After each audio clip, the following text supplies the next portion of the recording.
সুদীর্ঘ ৩৫ বছরের অপেক্ষার পরে আজকের একটা ঐতিহাসিক মুহূর্তে আমরা উপস্থিত হয়েছি। আমরা সবাই জানি ৩৫ বছর ধরে রাকসু নির্বাচন থেকে বঞ্চিত করা হয়েছিল এই রাজশাহী বিশ্ববিদ্যালয়ের শিক্ষার্থীদেরকে।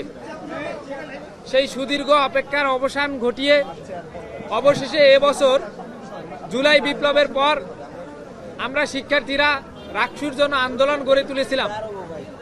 এখানে ছাত্র শিবির যেমন আন্দোলন করেছে, তার পাশাপাশি অন্যান্য সকল ছাত্র সংগঠন, অন্যান্য সকল শিক্ষার্থী এই রাকসুর আন্দোলনে যুক্ত হয়েছিল।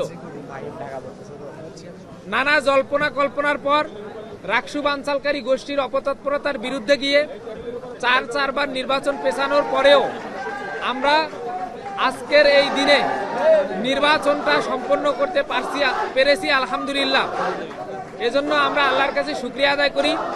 আল্লাহ তাআলা আমাদের ৩৫ বছরের অচলাবস্থা দূরীকরণে ভূমিকা রাখার তৌফিক দান করেছে আলহামদুলিল্লাহ।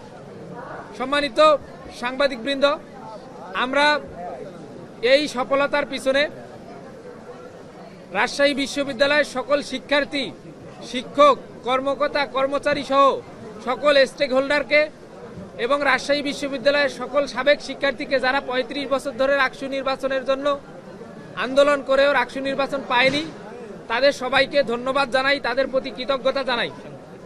সাংবাদিকবৃন্দ, আপনাদের প্রতিও আমরা কৃতজ্ঞতা জানাই, কেননা আপনারা রাকসু আন্দোলন থেকে শুরু করে এ পর্যন্ত দীর্ঘ একটা সময়ের আমাদের রাকসুর বাস্তবায়নের পিছনে আপনারা ভূমিকা পালন করেছেন।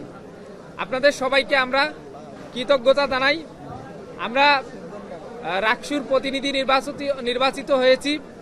আজকে রাজশাহী বিশ্ববিদ্যালয়ের রাকসুর ভিপি হিসেবে আমি নির্বাচিত হয়েছি।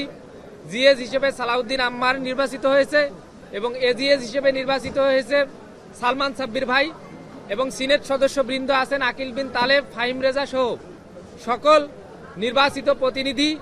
সবাইকে আমি আমার পক্ষ থেকে শুভেচ্ছা জানাই এবং সবাইকে এ বিজয় আল্লাহর শুকরিয়ার মাধ্যমে উদযাপন করার এবং নিজ নিজ ধর্ম অনুযায়ী উদযাপন করার এবং শিক্ষার্থীদের ম্যান্ডেট অনুযায়ী তাদের কাজ করার জন্য আহ্বান জানাই।